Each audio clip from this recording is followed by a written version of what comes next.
Hello, everyone. We'll be getting started in just 1 minute. For the throngs of people who are on Zoom, you're going to see an empty lectern here for a minute, and we'll get started in just a minute. As we, the advantage of being here in person is you get food, and people will be walking in just a moment.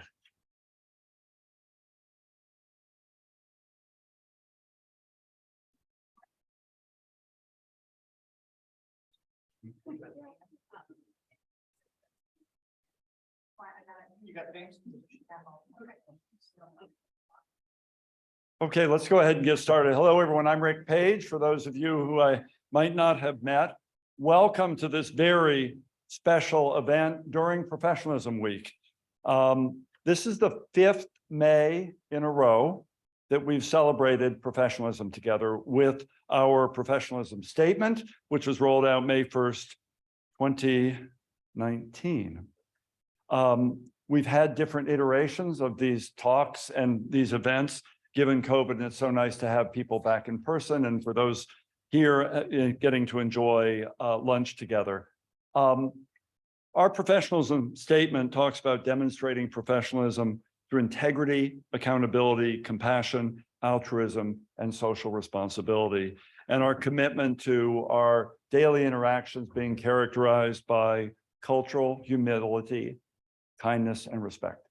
And the task force put together that statement 5 years ago, and it still resonates. We work as best we can to live by those ideals. We don't claim that we're perfect, but we aspire to our commitment for professionalism, and likewise for all of those of you who have received letters of appointment or promotion from me and the college. That statement has been included in the body of your lecture, and that's not by accident. As part of this year's Professionalism Week, we are really fortunate to have a keynote guest speaker today, Dr. Alan Pearlman. Dr. Pearlman is Associate Dean for Professionalism and Doctoring Skills. What a great title. At the Donald and Barbara Zucker School of Medicine at Hofstra Northwell. She's an associate professor in the departments of medicine and science education, and a fellow of the Academy of Communication and Healthcare. Dr. Pearlman attended UCSF School of Medicine and trained in the NYU Primary Care Internal Medicine residency program. She joined the faculty of NYU Bellevue and ultimately served as the Internal Medicine Residency Program Director for 7 years. She served as the inaugural Associate Dean for Advanced Clinical Learning at the Zucker School of Medicine, and subsequently was promoted to her current role as Associate Dean for Professionalism and Doctoring Skills. In anticipation of this visit, I had the opportunity to spend intimate time on Zoom with Dr. Pearlman and getting to know her, and was just struck by her commitment to professionalism and how I knew she would resonate with our college and this audience assembled. Today, Dr. Pearlman's talk is entitled Professionalism in Medical Education, Past, Present, and Future. Please join me in giving a warm Larner College of Medicine welcome to Dr. Alan Pearlman.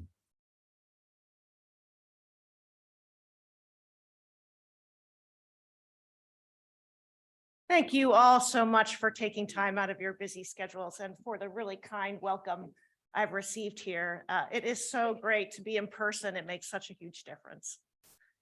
So as you can see, this is the title of my talk. And what I'm really hoping is by the end of this session that you will be able to describe the major shift in thinking about professionalism in medicine, and that you'll be able to define professional identity formation and the factors that influence it.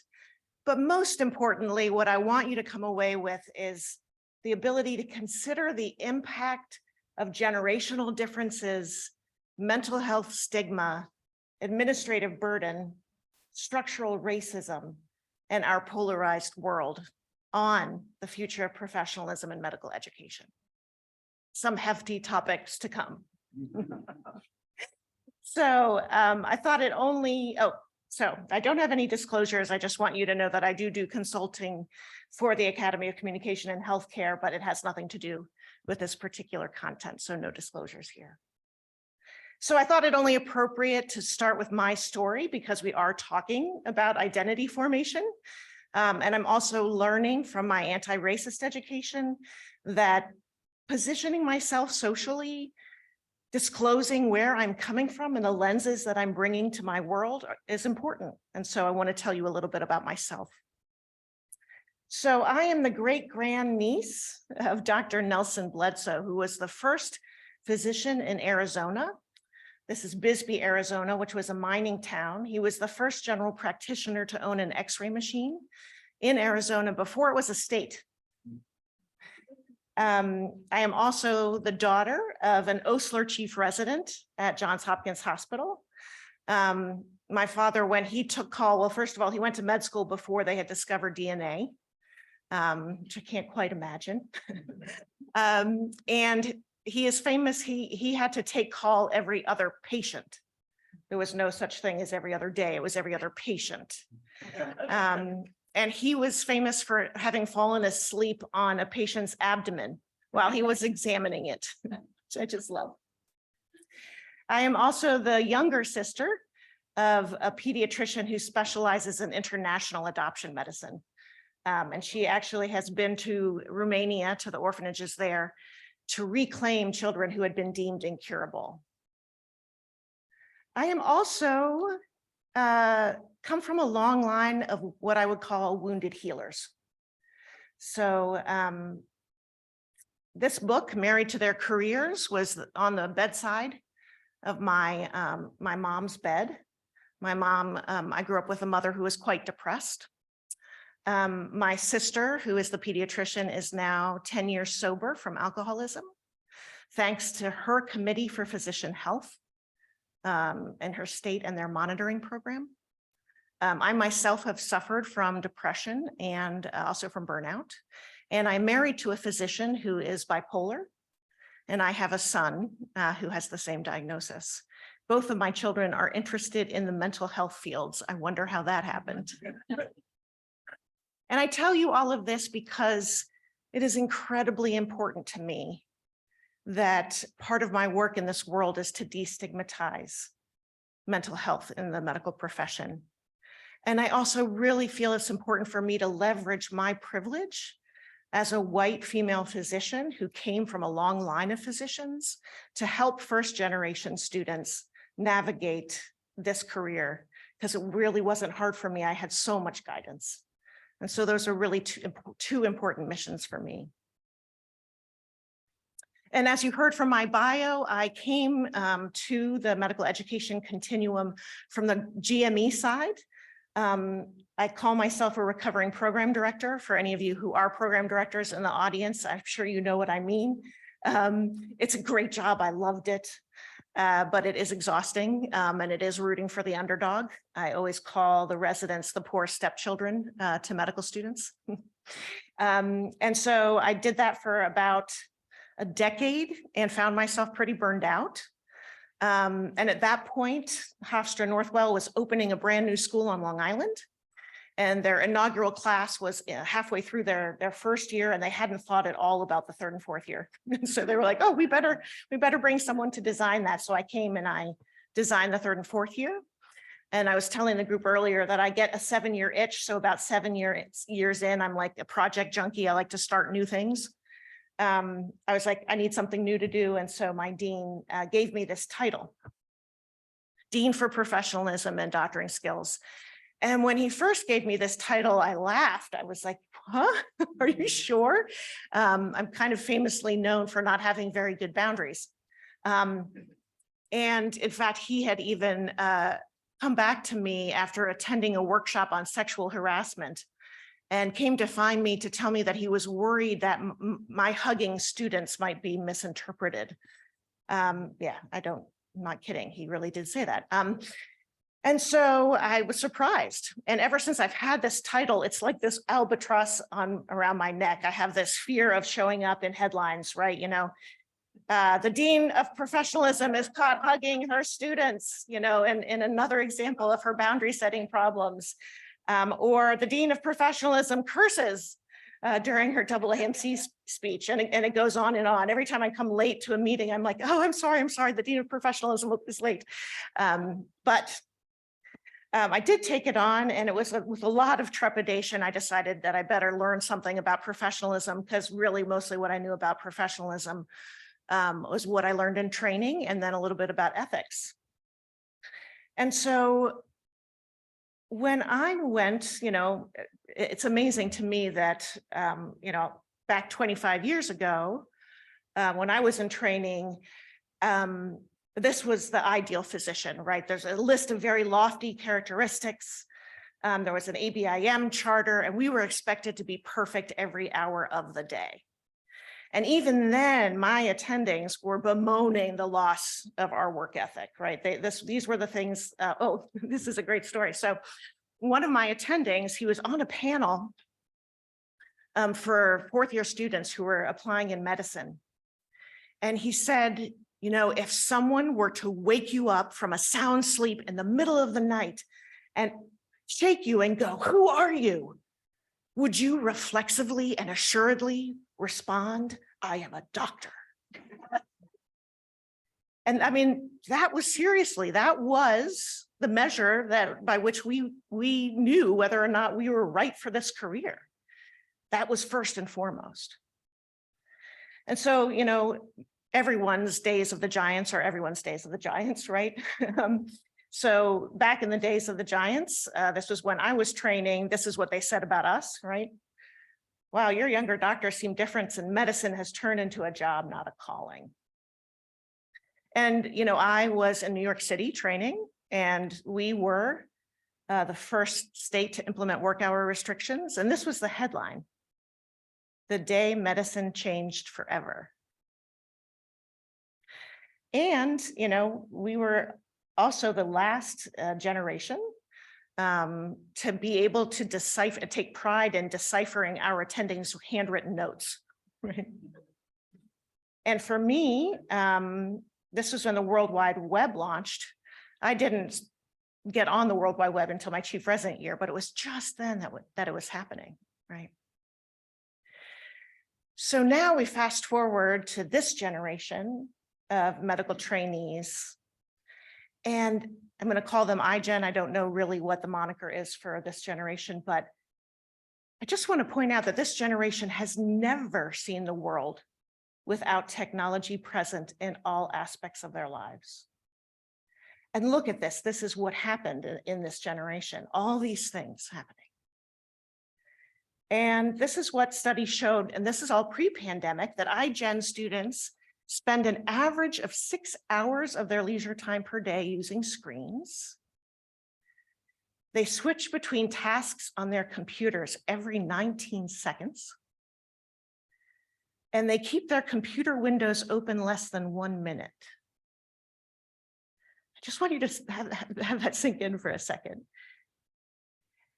So not surprisingly, there's decreased reading for pleasure. And as a consequence, SAT scores have gone down, as have vocabulary skills.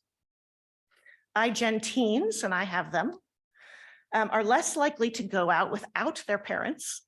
Who would have thought? Less likely to date. This is so true for me. Less likely to rush to get their driver's license, and it's often at the nagging of their parents. Less likely to work during school or during summer breaks. And if they do work, they work less hours. And this is all without substantial changes in their extracurriculars or homework. So how could our generation possibly imagine how this generation sees the world, how they learn medicine, how they learn anything? So very different than what we came to this with. And how do we need to modify how we teach them to take this into account? And how dare we criticize them when this is what we've let happen? We have let 1 in 3 physicians in training become clinically depressed. We have allowed 400 physicians to die by suicide a year. The suicide rate for male physicians is 2 times that of the general population. And for women physicians, it's 4 times the rate of the general population. We are doing something seriously wrong. Pre-pandemic, physician burnout resulted in a 1% reduction in the US physician workforce. That is a loss equivalent to 7 full graduating classes from the US medical schools. That's pre-pandemic. I can't even imagine what it is now. Pre-pandemic, the average family physician spent 1.5 hours per day on the inbox. That included 100 messages coming a day during working hours and an additional 50 messages coming during the weekday evening. The average primary care physician spent 2 hours for every 1 hour of patient care. Is it any wonder no one's going into primary care? Now, post-pandemic, the average number of patient inbox messages has increased by 157% and has remained there. So I want to take a little break. We're going to do a parent share. I want you to, some of you are a little spread out, but find a partner. And I want you to discuss for the next 5 minutes one of these questions. And you can discuss different questions if you like. And is medicine still a calling? Why or why not? How does medical education need to change to accommodate the learning style of the new generation? Or what can we do about the inbox? So what I'm going to do is I'm going to let you go for 5 minutes, and then I'm going to raise my hand. If someone sees my hand raised, you are going to raise your hand and stop talking. So let's see you raise your hand. Beautiful. Okay. Now I want you to simulate that you're having a conversation. We're going to practice this. Talk amongst yourselves. Brilliant. Brilliant. So good. Excellent.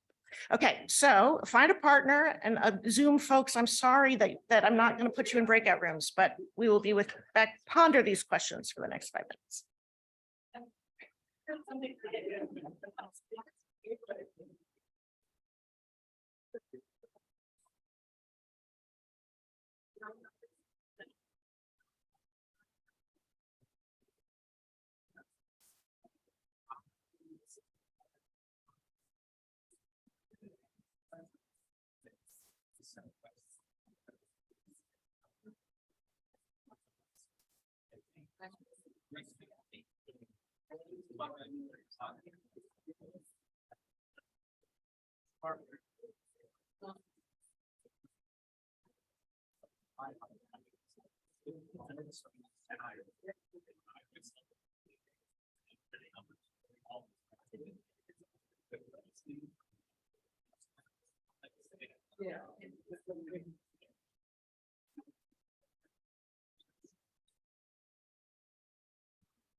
I see it even outside of box. It's still one actually. I have several texting that. It's almost like. Need something.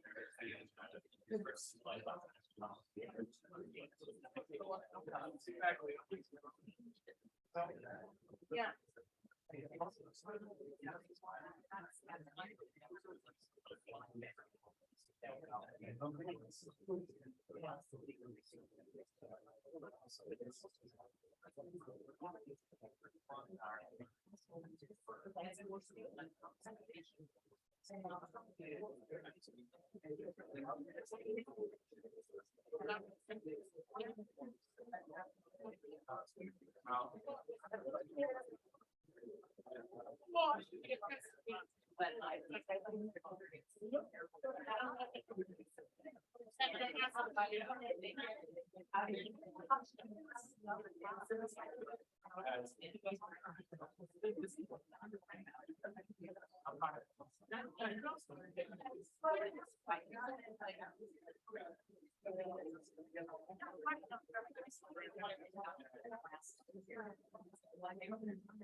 Beautifully done.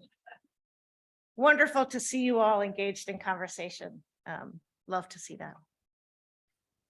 Oh, I would love to hear maybe just from one or two people, insights they got from that discussion.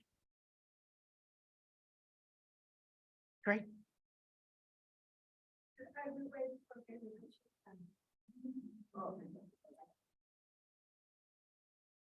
Hi, I'm Roxana. She heard very interesting group, young student Maya, who is she wants to become in one time physician. And the question is this a calling or is something else? And my first, I'm old generation is before was a calling, now is more business.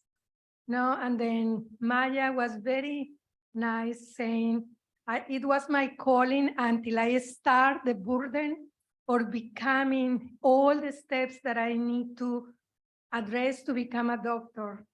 Then it's become something else that is not a calling because then we become so, you know, with too many things that passion that is inside of me, it's become loose. Yeah. Thank you so much for sharing that. Great. Anyone else?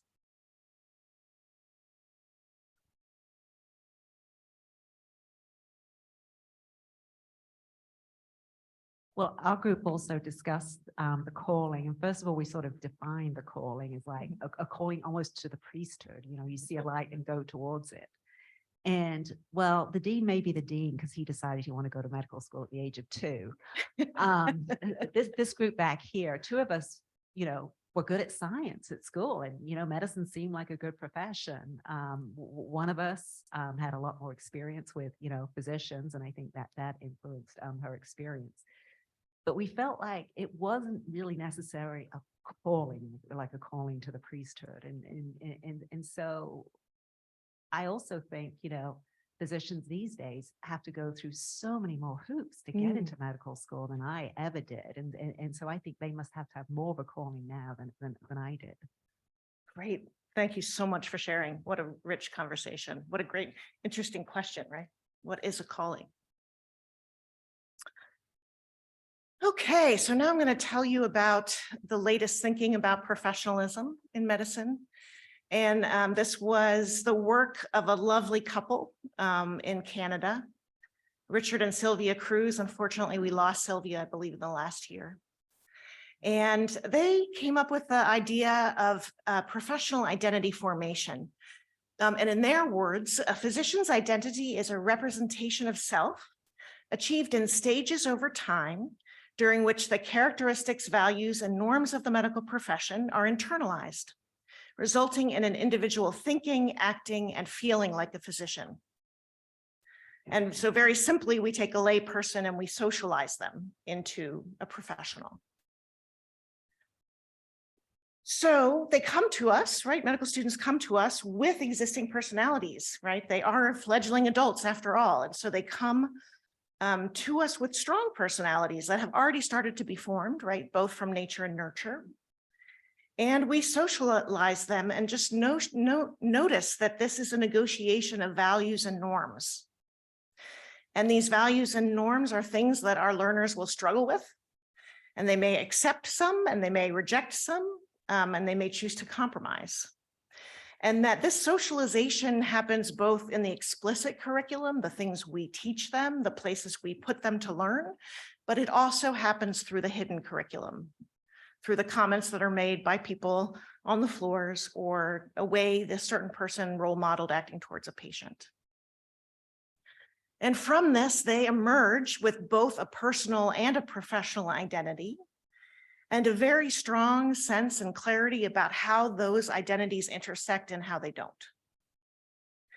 What I really like about this model is that it is developmental, which I think is appropriate, right? That it takes time to learn a profession, and it's also aspirational. And I like that it's aspirational because being a professional is really hard work, right? It requires a commitment to placing the interests of patients ahead of yourself on good days and bad days, with patients you like and patients you don't like, when you're feeling tired and irritable, and when no one is watching. And it requires skills of self-regulation. You have to be able to assess yourself if you're acting professionally. You have to be able to put yourself back on track when you're not, commend yourself when you are, and deliberately practice this over and over again. It is a lifelong pursuit of acquiring a set of skills, attitudes, and behaviors. And in this aspirational model, we expect people to lapse, right? I am gonna hug a bunch of med students. I'm gonna be late to a bunch of meetings, right? And so I have to think in my mind, okay, where are my boundaries appropriate? Where are they not appropriate? When am I, going to set the alarm a half hour earlier so I can get there? And this is what we need to be teaching our students and our trainees. We can't punish them for these things. We need to coach them. And so in this model, we are coaches, coaching people to be the best selves they can be, to put their best foot forward on most days rather than not. This also explains why lapses, and we know actually a lot about professionalism lapses, are common, and they happen when people are under stress. They happen when there are mental health issues going on, when there are things happening in their personal lives, when the inbox is overflowing, right? It makes sense, and that we have created some of the reasons that people lapse.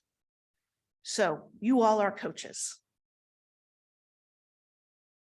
So now I'm going to turn to what I see as the future challenges for professionalism. We've already talked about generational differences, the mental health stigma, the administrative burden.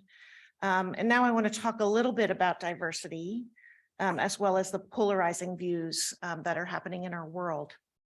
And by diversity, I really mean the movement that has happened after the murder of George Floyd, how our whole country has finally been awakened to the issues of healthcare disparity and to structural racism, and that includes medicine and our history of structural racism. So, we talked about how socialization happens around values and norms. Well, it's no surprise that since the predominant physician is white, right? So our values and norms are based in whiteness. So you can imagine if you are someone who's coming from an underrepresented group, that you are going to have differences with those norms. Same with the generations, and that more than just negotiation, there is going to be identity crisis and dissonance. This is a very difficult time. And so we need to be paying specific attention to professional identity formation and the values that we are promoting. So I think the answer to this question is professional identity formation based in white supremacy. Absolutely. It's just a fact. This is what we know about professional identity formation in underrepresented groups. This is a slowly emerging literature. There's not a whole lot of it out there. I think we'll start to see more and more of it. But this came from a study that was done mostly in Southern Black trainees. They experience real threats to the integration of racial and professional identities and when they go through training. And that is because they experience on a daily basis both implicit bias and microaggressions. There is constantly a lack of acknowledgement of the larger socio-historical context of racism in our country and in our profession. They lack mentorship and representation for guidance. They experience stereotype threat, and they are frequently burdened with educating other people about their perspective. That's the minority tax. They have to use professional identity cues, meaning they have to behave as white as they can in order not to initiate implicit bias towards them. And they are prone to intergenerational trauma and re-traumatization. The one positive thing here is they are more likely to give back to their communities. That's an interesting finding here. So we need to start to, especially when these trainees enter the clinical arena, need to pay special attention to how they are integrating their racial identities and their professional identity. And for me, I feel really challenged. You know, how am I going to change the learning environment fast enough to modify some of those professional norms so that they don't get harmed? And then for them, how do we simultaneously prepare them for the culture they're about to enter and make them change agents, because we need them, right? So we're going to go back to another pair and share. You're welcome to stay with your group or find a new group. And again, you can pick one or the other of these questions. One, how do we change the learning environment to shift the norms to be more inclusive?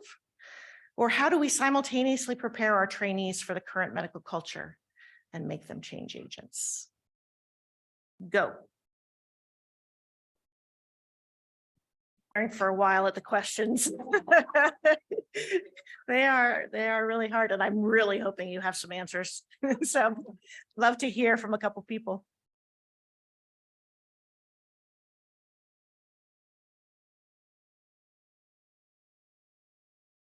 Thank you, Maya.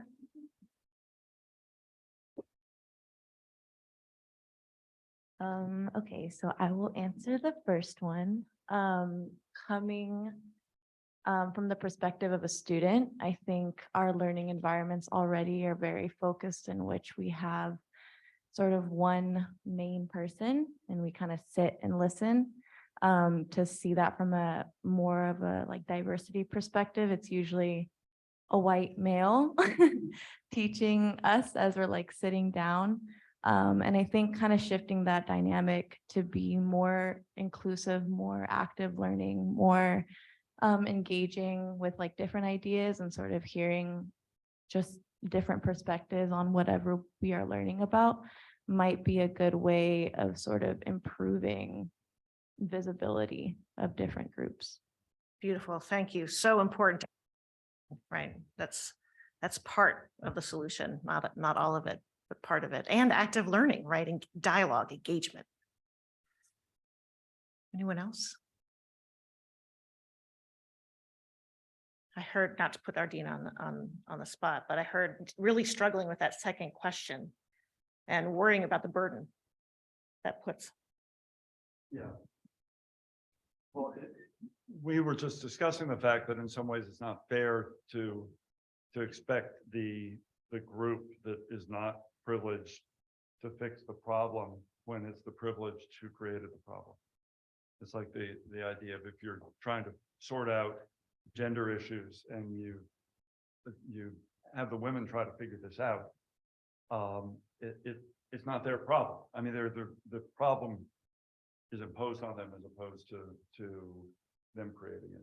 And likewise for other underrepresented groups. So we've got to have benefit from their insight, but not put the burden on them to be like super person there and fix the problem coming from a position without generally much power.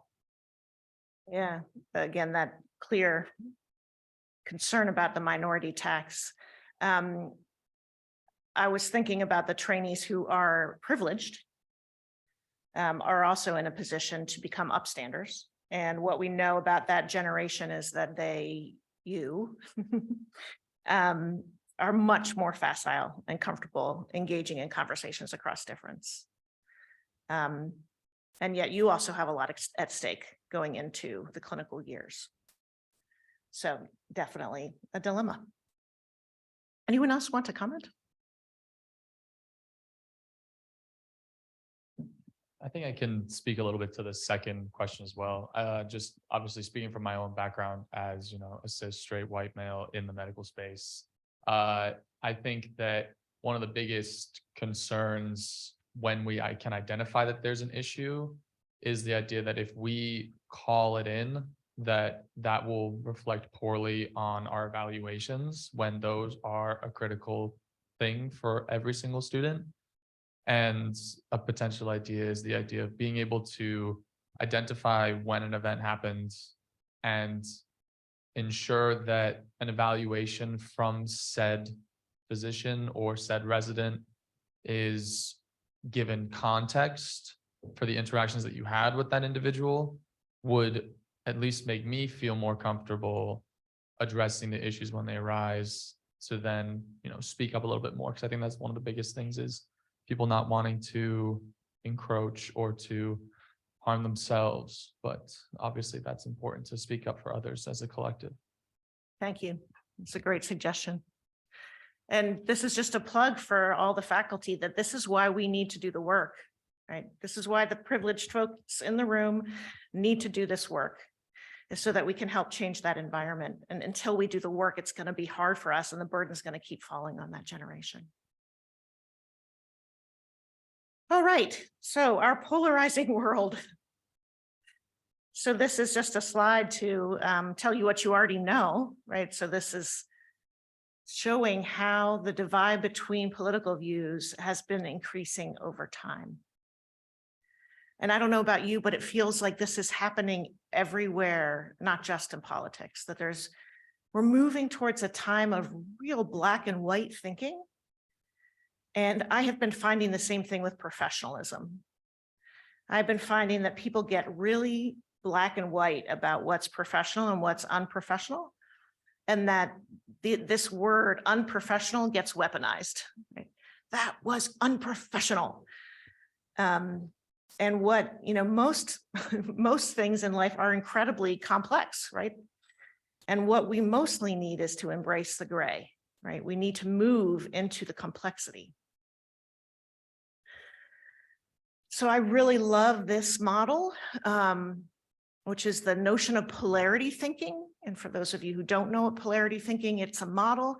It's really a stance, a way of approaching problems, which looks at differences not as problems to be solved or threats to be eliminated, but as tensions to be managed and competing values to be balanced. And it's really appreciating that differences on both sides have pros and cons. And in order to do this, this is our challenge.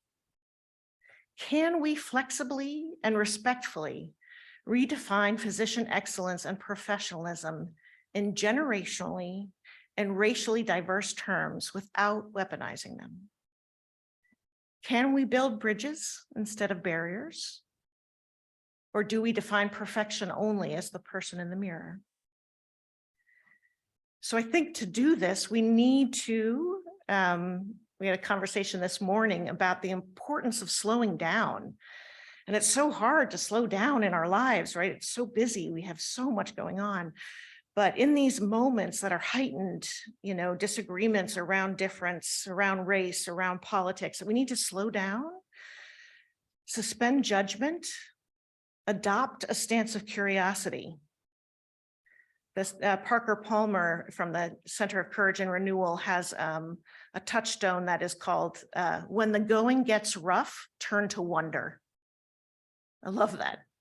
So it's a little mantra I have for myself. If I start to feel my heightened emotion, I'm going to turn to wonder, turn to wonder. So adopting curiosity, and most importantly, engaging in dialogue, right? This is what seems to have become such a problem, is we can't even talk to one another anymore. And in talking to one another, this is the key. This is where we need to be. So I don't want to end on a negative note.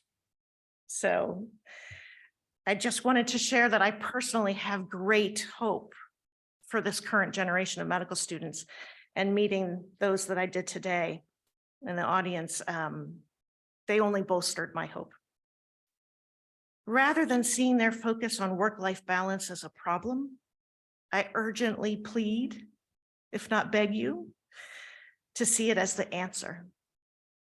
They have the insight, the intelligence, the skills to do what we could not do, to reverse the pattern of burnout, depression, and suicide that plagues us, to undo structural racism, to diversify our workforce such that every one of our patients can be cared for by someone who looks like them. And maybe then, and only then, will healthcare disparities truly be eliminated. Let them take the wheel. I believe this generation still believes that medicine is a calling, and hopefully we won't drill that out of you, and that it can still be a calling, even if the first answer that you have to being asked, "Who are you?" after being abruptly awakened in the middle of the night, isn't just, "I'm a doctor," but I'm a mother and a sister and a mentor and an ally. I am a fellow human being. So now it's your turn. Who are you? What will you say? Thanks so much.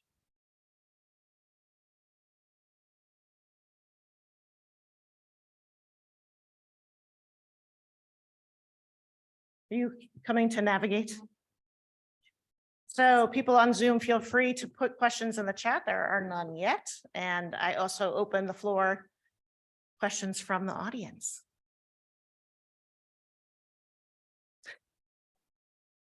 First of all, fantastic. Thank you. Even better in person than talking on Zoom. The weaponization of the word professionalism. Professionalism, we are a professional school, but professionalism applies to all of us, I believe, including our scientists. I actually talked to graduate students about professionalism in science. And on the other hand, the story of someone pointing at especially the sad situation of a child in some sort of school, and they're doing something totally or appear totally culturally appropriate, and that being unprofessional is totally unacceptable. And how do you navigate the fact that professionalism remains important to us? We're aspiring to something, we define it, and that's one of the important parts, I think, of our adherence to professionalism. But how have you navigated this, and how have you noticed changes in the perception of professionalism in the last 5 or 10 years? Yeah, great question.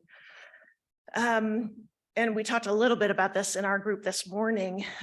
First of all, I prefer the language calling in to calling out. And I take that from Loretta Ross, who's a sociologist at Smith College.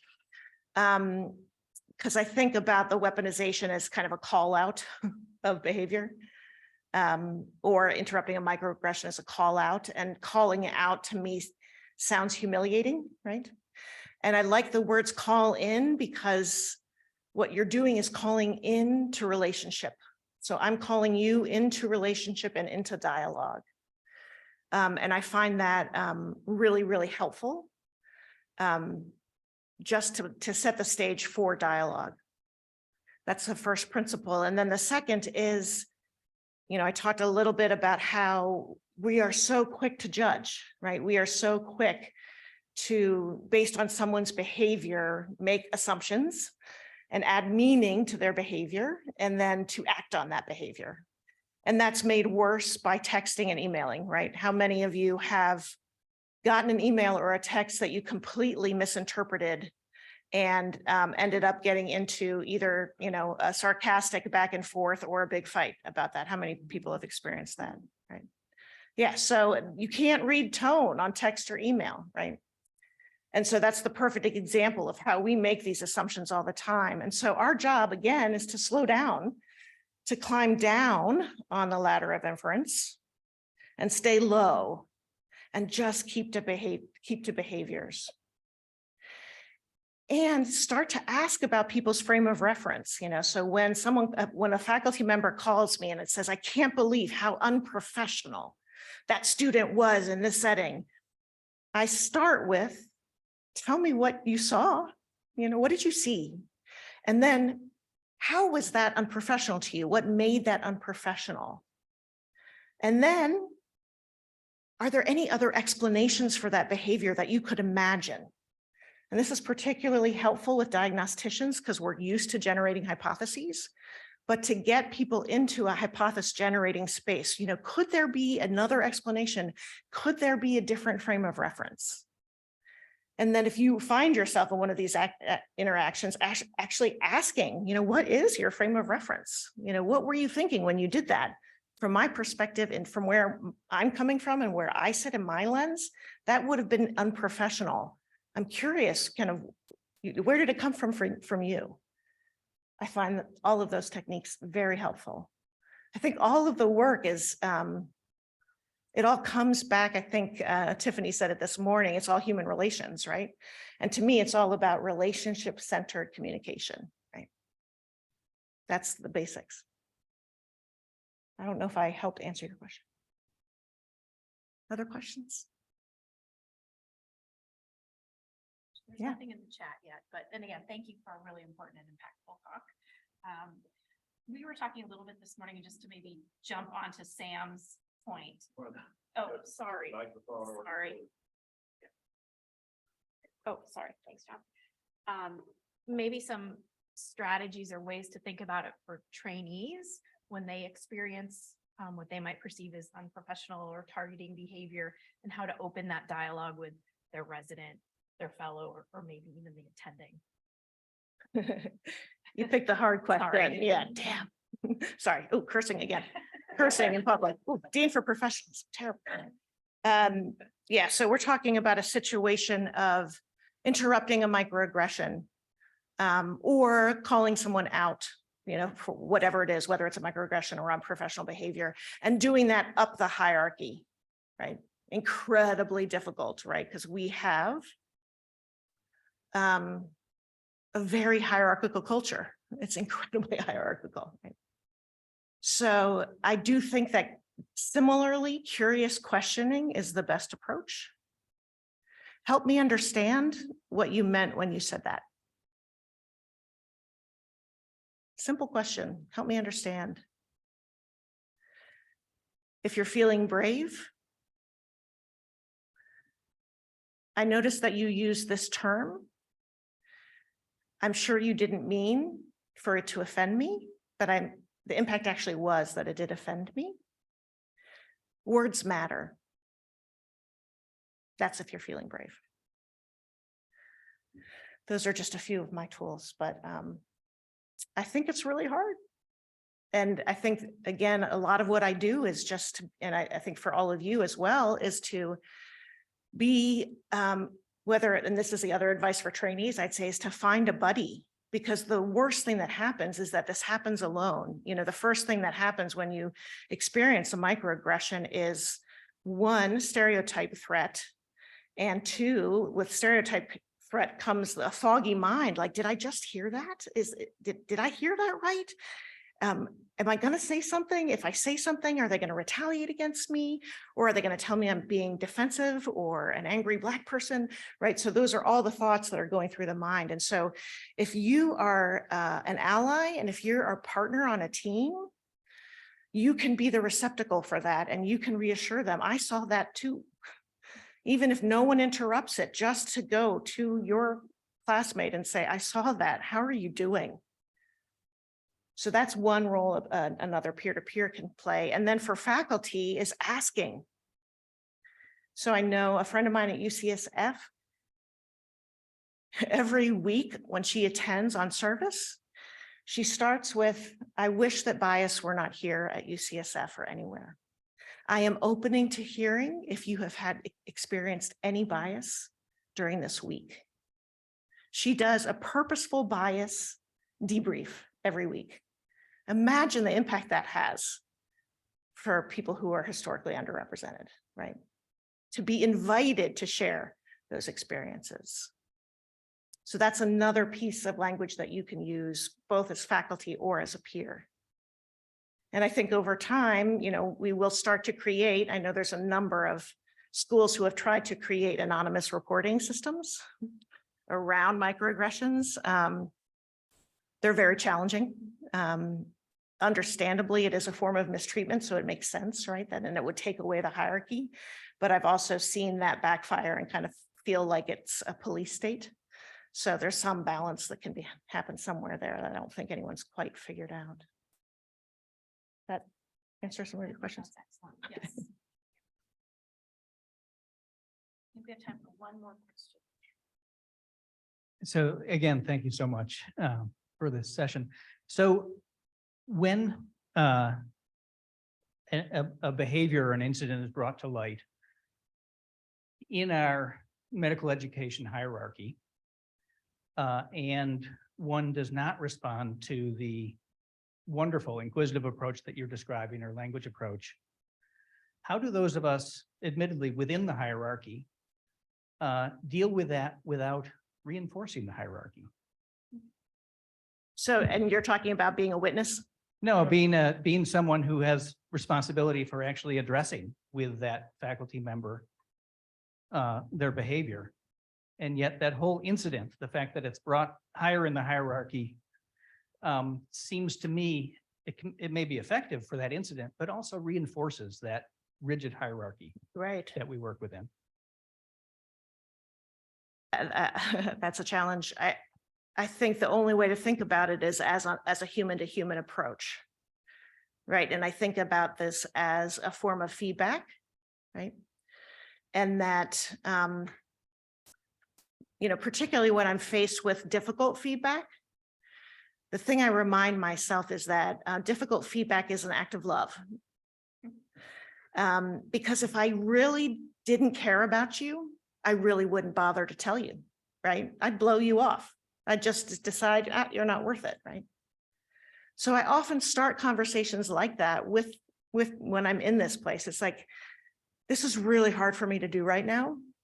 This is difficult feedback. I'm doing it because I care about you and I know you can do better. And would you be open to hearing what I have to say? Getting permission? And then it's putting it out there and saying, again, I like I know you didn't intend this. I know you didn't intend to walk around, you know, causing harm. I know you didn't come to work to decide to offend somebody, but you need to know that this particular action you made did offend somebody. And so I'd love to explore with you how I can help you figure out what to do with that. So I think the more compassionate we can come to, and because it is really true, right? That no one has come to work to be offensive or racist. I mean, maybe a few people, but mostly no, everyone. And again, usually this comes out of all of the things we've just talked about, right? The incredible administrative burden, people being stretched incredibly thin, you know, people trying to figure out how to balance and juggle their work lives with their personal lives. And these are the moments that people lapse, right? But until we start talking about these lapses, we're not going to make a dent in them. The other thing I'm learning as a white person with a ton of privilege is that I have a ton of shame around this, about not being able to talk about race and about actually making mistakes, right? Like we don't allow, and I actually think there's also a fair amount of shame that's tied to depression and suicide in our profession. There's a lot of, we don't talk about mistakes very easily, right? We don't talk about them when we make them clinically. We certainly don't talk about them interpersonally or about race. And so I've learned that I've needed to start to work on my shame, start working on my guilt so that I can start to focus on the impact I've had on the other person. Sorry, I feel like I'm preaching here. I don't know if I answered your question or not. Well, I think unfortunately Yeah. we're out of time, and I really want to thank you for coming and giving such an excellent talk. And to ask everyone to join us tomorrow in the Hale Gallery for the awards ceremony. And to again, thank you so much for your talk. Thank you all. Thanks so much for coming, and congratulations to our awardees. You too can be a dean for professionalism.